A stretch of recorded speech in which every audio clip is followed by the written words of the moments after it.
ලොකු කුඩා කවුරුත් ප්‍රිය කරන ලෝකයේ ජනප්‍රියම ආහාරයක් කියන්න කිව්වොත් ඔයාට මතක් වෙන කෑම මොකක්ද? සිංහ ලෝකයේ මේ වීඩියෝ එකෙන් සොයා යන්නේ ලෝකයේ ජනප්‍රියම ආහාරයක් වන පීසා ගැනයි.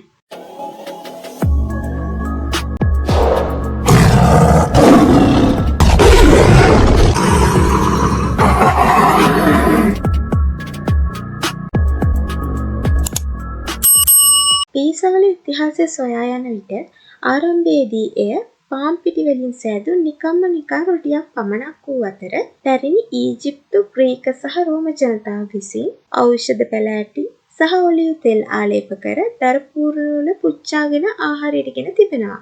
ඒ අතරම ග්‍රීක ජාතිකයන් විසින් මෙම රොටි මත චීස් සහ සුදු ලූණු ආලේප කර සකසා ගැනීමට පටන්ගෙන තිබෙනවා.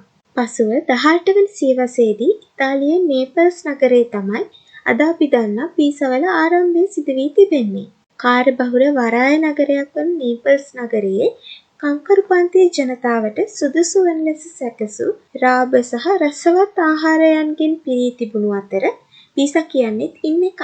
තක්කාලි, චීස්, තෙල් සහ විවිධ මස් මාළු වර්ග වලින් ආවරණය කර පුච්චන ලද පැතලි පාන් හැමෝම කෑමට ප්‍රිය කරන තෘප්තිමත් ආහාරයක් වෙන්න වැඩි කාලයක් ගත වුණේ නැහැ.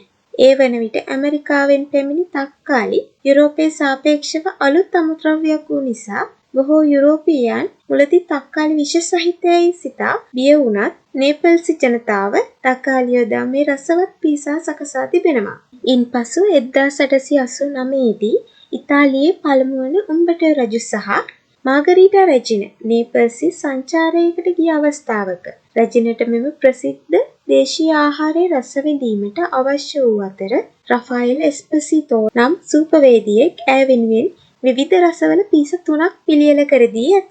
ඒ අතරින් ඇය වඩාත්ම කැමති වූයේ තක්කාලි, මොසරෙල්ලා චීස් සහ නැවුම් බැසිල් යොදා සෑදූ ඉතාලි දජයේ වර්ණ පිළිබිඹු කරන පීසා එකටයි. පසුව මෙම පීසා එක පීසා මාගරීටා ලෙස නම් කරලා තිබෙනවා. ඉන්පසුව ලොව පුරා පීසා ව්‍යාප්ත වීම ආරම්භ වුණා. 19 වෙනි සියවසේ අගභාගයේ සහ 20 වෙනි සියවසේ මුල් භාගයේදී ඉතාලි ජාතිකයන් එක්සත් ජනපදයට සංක්‍රමණය වීමෙන් පසුව නිව්යෝර්ක් සහ චිකාගෝ වගේ නගරවල කුඩා පිසීරියා ආරම්භ කරලා තියෙනවා. ඉන්පසුව දෙවන ලෝක යුද්ධයේ අවසානයේන් ඉතාලියේ සිට ආපසු පැමිණෙන ඇමරිකානු සොල්දාදුවන් මේ පීසා ආහාරයට ගැනීමට ඉතා ප්‍රිය වූ අතර පීසාවල ජනප්‍රියත්වය සීක්‍රෙන් වැඩි වෙලා තියෙනවා. පසුව පීසා මුල් කරගෙන ක්ෂණික ආහාර බෙදා හැරීමේ සේවාවන් සහ ගෝලීය ආහාර ජාලයන් ආරම්භ වෙලා තියෙනවා. එමෙන්ම අද වන විට විවිධ රසයන්ගෙන් පීසා අපිට දැක ගැනීමට ලැබෙනවා. මේ වගේ ලෝකයේ සිදුවුණු අපූර්ව සිදුවීම් සහ වැදගත් තොරතුරු සොයා යන්න මාත් එක්ක එකතු වෙන්න කියලා ආදරයෙන් මතක් කරමින්